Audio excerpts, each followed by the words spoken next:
we had to figure out exactly what our game would look like. So we got a bunch of fish, we have a bunch of chests. What can we do to make the game fun and actually get that core gameplay loop down? So we started playing around with different ideas, but we went ahead and settled on the submarine being linked to a torch. So if the torch runs out, you'll actually lose the game, as you won't be able to see. If you run into objects, get attacked by fish, your flashlight will deplete, and of course you would lose. But the challenge is you will need to go further down, and the deeper down you go, the more reliant you'll become on your flashlight. So it's a bit of a balancing act. Learn the map, play it around a few times, find all the creatures and take your photos. So this led us into a very interesting direction. While my teammates went ahead and started actually programming some of the mechanics, like the radius for the creatures, making them move and all of that fun stuff, at least we could reuse some of our previous mechanics.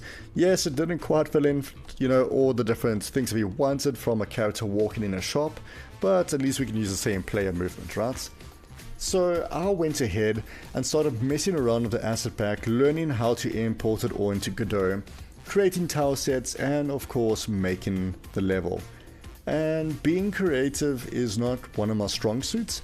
I just started grabbing shapes and drawing across the grid and hoping it looks something similar to what you would expect in a game. From different caverns to sand and just a bunch of different routes that the player can travel in.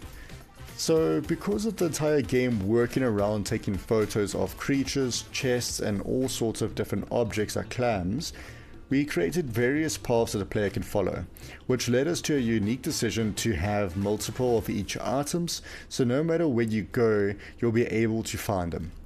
And because of this, it sort of allowed the players to sort of go ahead and speed run the game. If you know where the specific items spawn from the different creatures like the swordfish, the clams, and of course all the different cool particles in the background, it really brought our game to life. We even have a giant anglerfish that we were considering doing a boss fight for. We just never got that far. But this sort of turned out to be our game. With that in mind, we also had a cool little tablet that my friend drew with all the different icons. It was just sort of, at this point disabled. If you take a photo, it sort of becomes undisabled and a little bit more clearer. And if you get all 16 items, you win. And you're the best explorer that the world's ever seen.